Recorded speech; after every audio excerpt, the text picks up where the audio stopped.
এ কি গেরো, এই সাত সকালে ভগবান এসে জুটলো কোথা থেকে? কি হলো মন্ত্রী মশাই, আপনাকে কি কোনোভাবে বিব্রত করলাম নাকি? ওসব ভাষার কারুকার্য ছেড়ে কি কাজে আসা হয়েছে সেটা ঝেড়ে কাশো দেখি বাবা। ওই ছেড়ে ঝুড়েই তো কোনো রকমে চলছিল মন্ত্রী মশাই, কিন্তু আর যা পারা যাচ্ছে না। হ্যাঁ, এবার যেভাবে হোক একটা কিছু ব্যবস্থা আমার করে দিতেই হবে। হ্যাঁ, তা কিরকম কি ব্যবস্থার কথা বলছো তুমি? কেন, হয় কৃষ্ণনগরের রাজসভায়, না হলে অন্য কোথাও। না পারলে আপনি পারবেন মন্ত্রী মশাই, না হলে যে আমি একেবারে অনাথ হয়ে যাব। হ্যাঁ, সে না হয় কিছু একটা করে দিলাম, কিন্তু তারপর? তারপরে আপনার ব্যাপারটা আমি মাসে মাসে ঠিক পুষিয়ে দেবো। হ্যাঁ, বেশ, তবে দেখি আমিও একটা কিছু ব্যবস্থা করে দেবো। তুমি বরং কাল একবার দেখা করো আমার সঙ্গে। হ্যাঁ, তাই করবো তবে মন্ত্রী মশাই। হ্যাঁ, না, গোপালকে নিয়ে তো আর পারা গেল না। সবাই হাজির, অথচ গোপালেরই কোনো পাত্তা নেই। আসলে গোপাল বুঝে গেছে যে ওকে ছাড়া চলবে না মহারাজ, তাই ইচ্ছে করে দেরি করে। একদিন কড়া শাস্তি দিলেই ঠান্ডা হয়ে যাবে মহারাজ। এমন বিশৃঙ্খলা যে আর বরদাস্ত করা যায় না। আজ আসুক গোপাল একবার, বড্ড বার বেড়েছে দেখছি আজকাল।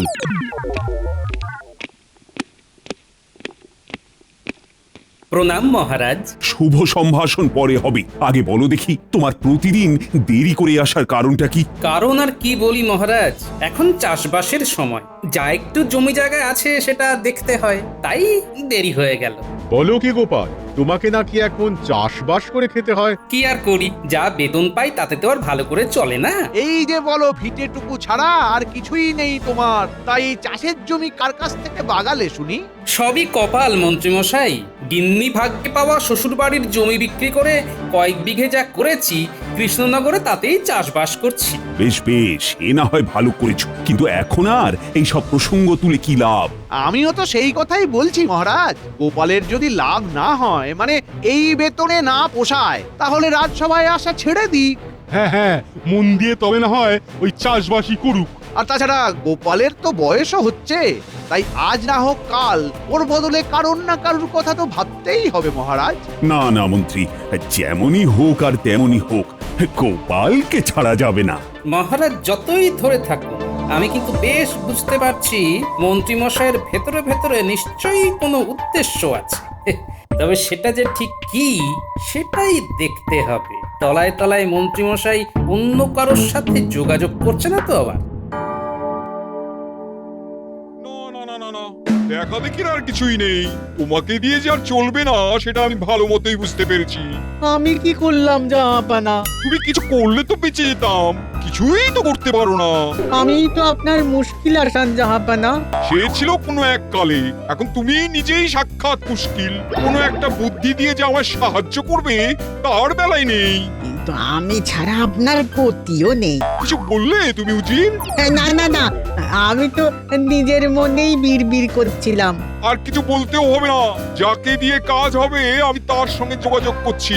তোমার উপরে ভরসা করে ফর্সা হতে আমি আর রাজি নই।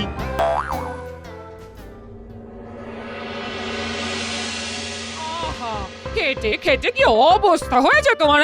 এই বসো, একটু বসো, বাতাস করে দি, বাতাস করে দি। যাক, তোমার চোখেও পড়েছে তাহলে। আমার শরীরে কি দয়া মায়া নেই নাকি? তোমার যে এখন খুব পরিশ্রম হচ্ছে সে কি আমি বুঝতে পারছি না? না, এবার যেন মনে হচ্ছে আজ সূর্য পূর্ব দিকে ডুবছে। একটু উঁকি মেরে দেখো তো গিন্নি। আবার আবার রসিকতা করছো তো? সাধে কি মাথা গরম হয় আমার? গরম আর হওয়ার কি আছে গিন্নি, সে তো গরমই থাকে। তবে আজকাল যেন মনে হচ্ছে খানিক নরম হয়েছে। এ আমাকে তুমি চাই বলো, আমি তো আর অমানুষ নয়। চাষবাস সামলে আবার রাজসভার কাজ, সেখান থেকে ফিরে এসে মাঠে গিয়ে জমিতে জল ধরানো, একা হাতে সব সামলাচ্ছ? হ্যাঁ, তুমি কিচ্ছু ভেবো না দিদা, আমরা দাদুকে চাষের কাজে সাহায্য করব। ছোট হলে কি হবে, আমরা কিন্তু দারুণ কাজের। দরকার পড়লে আমিও হাত লাগাবো দাদু। ব্যাস ব্যাস ব্যাস, এই তো তোমার বাচ্চা বাহিনী এসে গেছে। এবার আর কিসের চিন্তা তোমার? না না, এদের জন্য অন্য কাজ ভাবা আছে আমার। শোন, মন্ত্রীমশাইয়ের উপর নজর রাখতে হবে তোদের। সে আর এমন কি কাজ, মন্ত্রীমশাইকে আমরা একেবারে চোখে চোখে রাখবো। কার কার সঙ্গে মন্ত্রীমশাই দেখা করছেন, কি কথা বলছেন, সব তোমাকে এসে বলবো দাদু। ব্যাস ব্যাস, তাহলেই হবে।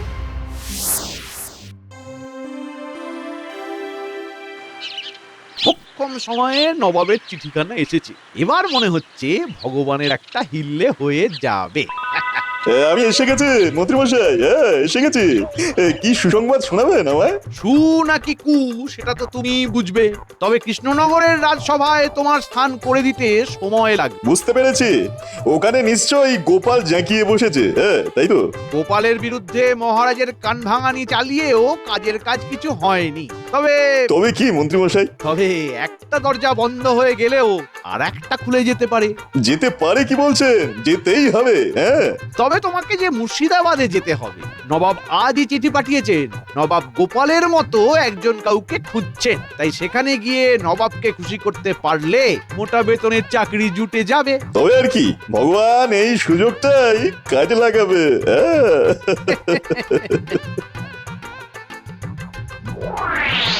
যাই, টুকটুক করে গিয়ে চাষের কাজ দেখে আসি আগে, তারপরে না হয় রাজসভার দিকে যাওয়া যাবে। এই তো গোপাল দাদুকে রাস্তাতেই পেয়ে গেছি। দাদু দাঁড়াও দাঁড়াও, তোমার জন্য গরম গরম খবর আছে।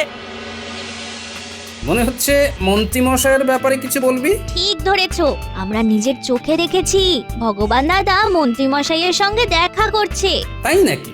তার মানে এবার এমন কিছু একটা ঘটনা ঘটবে যার জন্য আমাকে সজাগ থাকতে হবে। যাক গোপাল দাদা, তোমাকে হাতের কাছেই পেয়ে গেলাম। সে তো না হয় গেলে, কিন্তু হঠাৎ আমার খোঁজ কেন? আসলে আমরা জানতে চাইছিলাম মুর্শিদাবাদ থেকে সারের গাড়ি কবে ঢুকবে। ভাবনাটা যে একেবারে আমারও হচ্ছে না তা নয়, এবারে সার পাঠাতে নবাব দেরি করছে কেন কে জানে। আসছে না, কিছুতেই মাথায় আসছে না। না না, আমি কিছু ভেবে উঠতে পারছি না। আপনি অতটা অধৈর্য হবেন না জাহাপানা। আপনি একা নন, আমিও তো ভাবছি আপনার সঙ্গে। তাতে হচ্ছেটা কি? ভেবে ভেবে কোনো একটা উপায় বের করতে পেরেছো এতক্ষণে? আগে যাবো না, আমি ভগবান কৃষ্ণনগরের মন্ত্রীমশাই আমাকে আপনার কাছে পাঠিয়েছেন। আচ্ছা, তবে তুমি? হ্যাঁ যাবো না, আমি আপনার পরামর্শদাতার কাজ করতে পারবো। যাও যাও, আমি থাকতে হুজুরের কাউকে দরকার নেই, পালাও এখান থেকে। না না না না না, এসে যখন পড়েছো তখন সহজে তোমায় আমি ছাড়ছি না। আসলে হয়েছে কি, আমি এখন একটা জটিল সমস্যায় ডুবে আছি। যেখানে সমস্যা সেখানেই তো আমাকে দরকার জাহাপনা। আসলে হয়েছে কি, পুরনো আলু বীজ গুদাম ভর্তি হয়ে পড়ে আছে। আগের বার চাষিরা বর্ধমান থেকে আলুর বীজ নিয়েছিল, এদিকে এখন কৃষ্ণনগরের চাষিরা সার নেবে বলে তাগাদা করছে। কিন্তু সার দিয়ে দিলে আলু বীজের কি হবে? তাই আপনি এমন কিছু করতে চাইছেন যাতে আপনার সার বিক্রি হয়, তার সাথে এই বর্ধমানের আলু বীজ বিক্রির রাস্তাটা বন্ধ করা যায়। একদম তাই, একদম তাই। খুব সহজ ব্যাপার।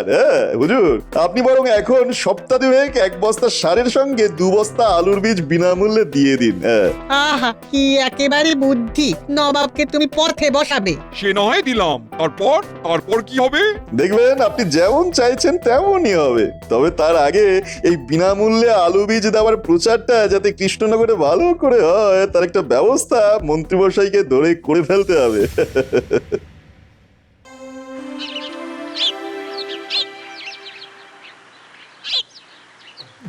ব্যাপার কি মন্ত্রী? হ্যাঁ, আজ যেন ভয়ানক উত্তেজিত দেখাচ্ছে তোমাকে। সেটা খানিকটা ঠিকই ধরেছেন মহারাজ। আসলে হয়েছে কি, এতদিনে প্রজাদের জন্য একটা ভালো কিছু ব্যবস্থা করতে পেরে মনটা নিচে নিচে উঠছে। ও মা, মন্ত্রী মশাইয়ের মন নাচে যখন তখন। কিন্তু সেই ভালো ব্যাপারটা কি? খুব শুনতে ইচ্ছে করছে যে। বলছি আসলে হয়েছে কি, নবাবের সাথে কথাবার্তা বলে প্রজাদের জন্য সারের সঙ্গে বিনামূল্যে আলু বীজেরও ব্যবস্থা করেছি আমি। ব্যাপারটা অনেকটা ঘোড়া ডিঙিয়ে ঘাস খাওয়ার মতো হলো না? শোনো, মন্ত্রী হিসাবে আমারও কিছু ক্ষমতা আছে, আর সেটার ব্যবহার করেই আমি মহারাজকে চমকটা দিলাম। সত্যি সত্যি আমি চমকে গেলাম বটে মন্ত্রী। এটা তো খুবই ভালো খবর। কিন্তু এত ভালো নয় যে মহারাজ। ব্যাস, অমনি গোপাল কুটুম কাটুম শুরু করে দিল। এ তোমার কেমন কথা গোপাল? হ্যাঁ, মন্ত্রী ভালো কাজ করলে তার প্রশংসা তো করতেই হবে। না না মন্ত্রী, তুমি এখনই খবরটা প্রজাদের কানে পৌঁছে দেওয়ার ব্যবস্থা করো। শোনো শোনো শোনো, প্রজাদের জন্য খুশির খবর। আগামীকাল থেকেই মুর্শিদাবাদ থেকে আসা কৃষি সার ন্যায্য মূল্য দিয়ে প্রজারা ক্রয় করতে পারবে, আর তার সাথেই বিনামূল্যে আলু বীজও সংগ্রহ করতে পারবে। এই সুযোগ বারবার আসে না, তাই হাতছাড়া করবেন না। এই সুযোগ শুধু 15 দিনের জন্য। শোনো শোনো শোনো। ওহ, এ তো দারুণ খবর। সারের সঙ্গে আলু বীজ একেবারে বিনামূল্যে। বাবা বাবা, নবাব তো তাহলে আচ্ছা ছাড়ের বন্দোবস্ত করেছেন। না, একটু দেরি হলো বটে, তবে খুব ভালো হলো। চলো আজ থেকে গিয়ে কৃষি ভান্ডারে ভিড় জমাই। যত যাই করো, তবে একটা কথা মাথায় রেখো, বিনামূল্যে কোনো কিছুই ভালো নয় কিন্তু। তার মানে তুমি কি বলতে চাইছো গোপাল দাদা? মানে আর কি, আমার মন বলছে শুধু সারের নয়, এই বীজের মূল্য তোমাদের চোকাতে হবে। হ্যাঁ, সে কি, এ আবার কেমন কথা? এটা তুমি ঠিক বলছো না গোপাল দাদা। কথা যেমনই হোক, পরে যাতে ব্যথা না পাও তাই সাবধান করে দিলাম। সবাই এই সুযোগ নিলেও আমি কিন্তু নেব না। না না, আমরা কিন্তু এই সুযোগ ছাড়তে পারবো না। না, ছাড়তে না চাইলে ছেড়ো না, তবে এটাও শুনে রাখো, আমার সাবধান করার কাজ আমি করেছি, বাকিটা তোমরা যথাসময়ে টের পাবে। ঢের ঢের লোক দেখেছি, তবু তোমার মতো দেখিনি। বাবা বিনা পয়সায় আলুর বীজ দিচ্ছে আর তুমি নেবে না? ওই বিনে পয়সায় দিচ্ছে বলেই তো নেব না। এটা তোমার কেমন গুয়ার তুমি? নিলে অসুবিধাটা কোথায়? নিলে সুবিধাও যে খুব একটা হবে না গিন্নি, এত কাঁচা কাজ নবাব অন্তত করবে না। আর তাই তুমি এখানে ঠুকে বসে থাকবে, নড়বে না? তুমি এখনো বসে আছো দাদু? ওদিকে তো বীজ আর সার নিতে সবাই সেই ভোর থেকে দাঁড়িয়ে পড়েছে। মনে হচ্ছে ভালোই কুতকুতি আর ধাক্কা ধাক্কি হবে। আমার মনে হচ্ছে ওই জন্যেই দাদু ওখানে যাচ্ছে না। কি গো, শুনলে তো এবার? সবাই চলে যাচ্ছে, সবাই চলে গেছে। তাহলে কি সবাই বোকা আর তুমি একা চালাক? সেটাই তো ভাবছি, চালাকিটা তাহলে করছে কে? মন্ত্রীমশাইয়ের সঙ্গে ভগবানকে দেখা গেল, তারপর মন্ত্রীমশাই নবাবের সাথে রফা করার কথা বলল।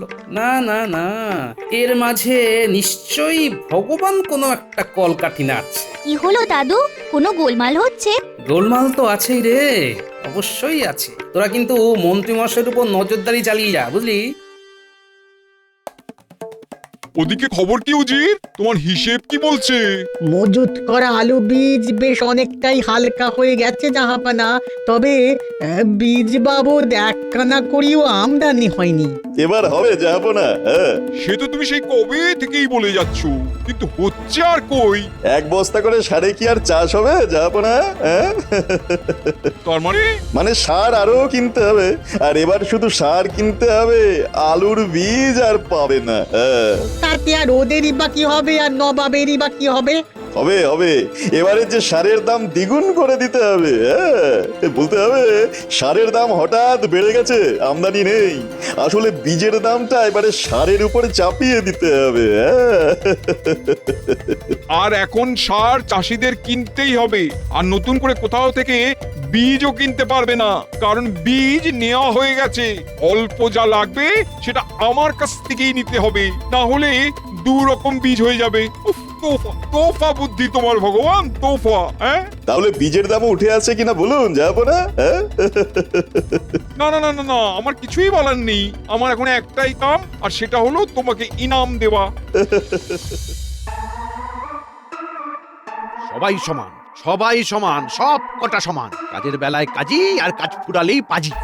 তখন থেকে নিজের মনে কি বিড়বিড় করছো বলো তো? তোমার কি পেট গরম হলো নাকি, নাকি মাথা?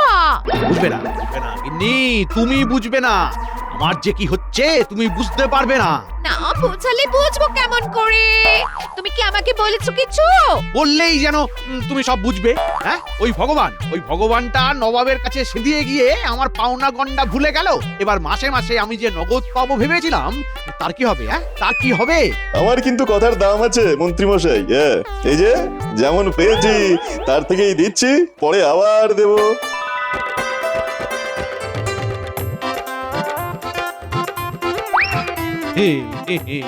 না না না, আমি তো জানতাম যে আর যে যাই করুক ভগবান আমাকে ঠকাবে না। ও মা, এক্ষুনি তো তুমি অন্য কথা বলছিলে। ভালো বাঁচা তো। মজা তো এবার কৃষ্ণনগরের চাষিরা পাবে। হ্যাঁ, দ্বিগুণ মূল্য দিয়ে সার কিনতে হবে যখন, তখন বিনামূল্যে আলুর বীজ পাওয়ার কি মজা সেটা হাড়ে হাড়ে টের পাবে। এতক্ষণে বোধহয় নবাবের লোকেরা কৃষি ভান্ডারে এসে সুখবরটা দিয়ে দিয়েছে। কেউ ঠেকে শেখে, কেউ ঠকে। চাষিরা না হয় ঠকেই শিখুক, তাতে আর আমাদের কি।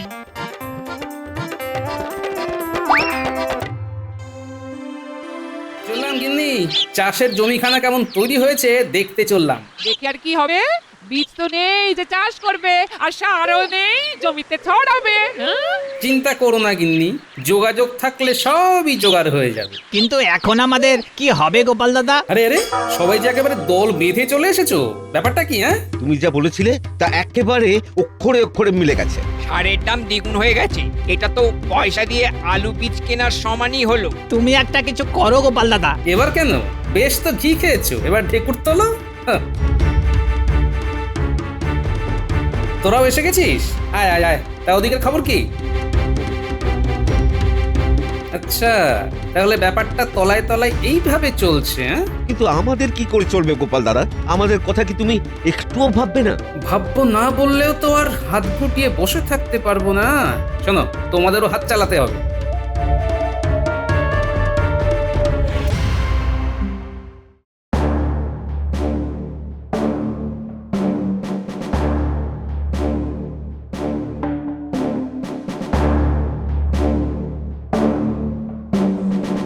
প্রণাম মহারাজ। তবে আজ যেন আপনাকে কেমন চিন্তিত দেখাচ্ছে। চিন্তা হবে না? আমার প্রজারা যদি চিন্তায় থাকে তবে আমি নিশ্চিন্তে থাকি কি করি? কেন মহারাজ, কিছু অনিষ্ট হয়েছে? অনিষ্ট হতে আর বাকি কি আছে? খবর পেলাম প্রজাদের নাকি দ্বিগুণ অর্থ দিয়ে সার কিনতে হচ্ছে। এটা কি ঠিক হচ্ছে? খবরটা তাহলে মহারাজের কানে পৌঁছে গেছে। আপনি চিন্তা করছেন কেন মহারাজ? ঠিক যদি নাও হয় তবে মন্ত্রীমশাই ঠিক করে দেবেন। হ্যাঁ, সেটা আবার কিভাবে? কেন মহারাজ? বিনামূল্যে বীজ দেওয়ার ব্যাপারটা যদি মন্ত্রীমশাই নবাবকে বুঝিয়ে ব্যবস্থা করতে পারেন, তাহলে সারের দাম দ্বিগুণ করাও নিশ্চয়ই মন্ত্রীর সঙ্গে কথাবার্তা বলেই নবাব ঠিক করেছেন। উনিই তাহলে মূল্য কমানোর কথা নবাবকে বলতে পারেন। এই মরেছে, এ কি সবাই মিলে তো আমাকে আচ্ছা বেকায়দায় ফেললো দেখছি। না না মন্ত্রী, তুমি এর দায় এড়াতে পারো না। তবে গোপাল, মন্ত্রীর ব্যবস্থা না হয় পরে করছি আমি, কিন্তু এখন প্রজাদের মুখে হাসি ফিরবে কি করে সেটা তো বলো। মহারাজ, এখন প্রজাদের মুখে হাসি ফেরাতে পারে কেবল গোবর। হ্যাঁ, গোবর? ও মা, গোবরের কি বিশ্রী গন্ধ! আমি এখন থেকে করি তাহলে আমার নাক বন্ধ। বিশ্বাস না হলে আপনি নিজের চোখেই দেখবেন, চলুন মহারাজ।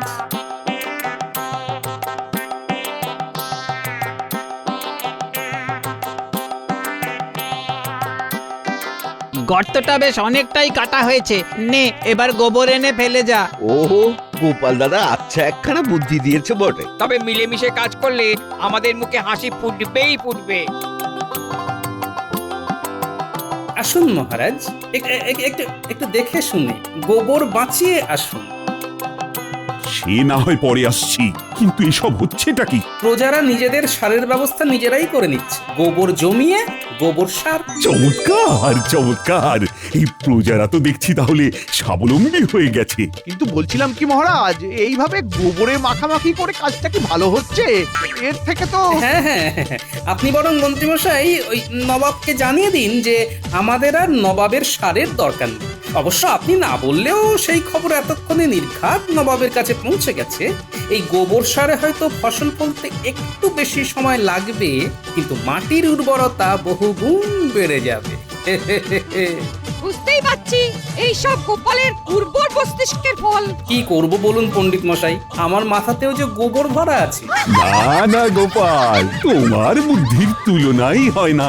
সে না হয় হলো, কিন্তু যে নবাবকে বুদ্ধি দিল এরপরে তার কি হবে সেটা ভেবেই যে এখন আমি অস্থির হয়ে যাচ্ছি মহারাজ।